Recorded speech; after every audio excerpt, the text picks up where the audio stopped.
Joining us live from Kabul is Abdul Kahar Balki. You are spokesperson for the Ministry of Foreign Affairs of Afghanistan. Sir, this will not come as a surprise to you. There are many Afghans currently in Pakistan who fear persecution at the hands of the Taliban if they return to their country. What do you say to them? Thank you very much for this opportunity. With regards to the Afghan refugees in Pakistan, first we would like to thank the government of Pakistan for hosting Afghans that have been through a lot of pain and difficulties over the last 40 years.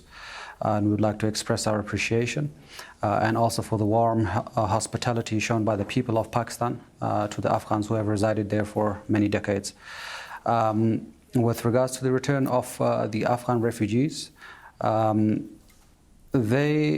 any insinuations that the government of Afghanistan is looking for any form of retribution or persecution of its own citizens is fear-mongering and a certain narrative from a certain part of the world, and that has absolutely no foundation and basis. Okay, let me be clear, sir. I'm not insinuating, I am saying that there are people in Pakistan, because I know some, who fear a potential return to Afghanistan, the reason being that they have been persecuted, and this has been documented, persecuted by the Taliban when they were in their country. So I'm not insinuating, I am saying. And my question remains, what do you say to those people who are afraid of the Taliban? Well, again, I don't know where you got your documentation from and how from Helmand province in southern Afghanistan when I reported there, sir. And, again, I don't know where you get the confidence to say that the government of Afghanistan is looking to persecute its own citizens, especially a government that fought an occupation to free its country and liberate its country and its people from foreign influences and foreign powers, that it is looking for any form of retribution or any form of persecution of its own citizens. If there is any documentations that you allegedly possess, the government of Afghanistan is more than happy to look into it and hold people accountable for engaging in such behavior. Sir, you're kind of sidestepping my question. Yes, I have reported on this in Afghanistan on the ground, and I know that there are people who fled the country because they had Taliban knocking at their door, because their cars were blown up, and because they received threats from the Taliban. This was pre-2021. And by the way, this is not just my reporting. This has been well documented by other rights groups as well. I am not saying that the Taliban now intend to harm these people. I am asking you and giving you the opportunity to respond to this question and to their fears. Again, I'm going to repeat myself. The government of Afghanistan liberated its country to protect its citizens and give them the liberties that they deserve.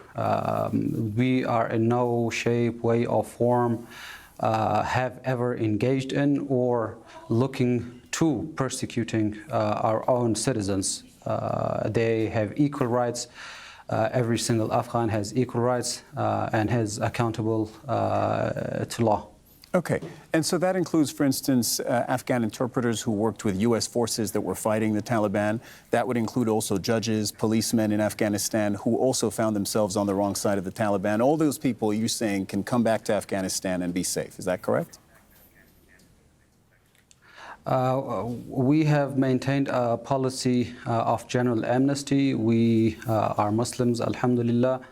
And unlike certain powers that killed and suffocated prisoners in containers, thousands of them, we declared a general amnesty, and we have shown that in our deeds, that the general amnesty stands for anyone that collaborated with foreign powers.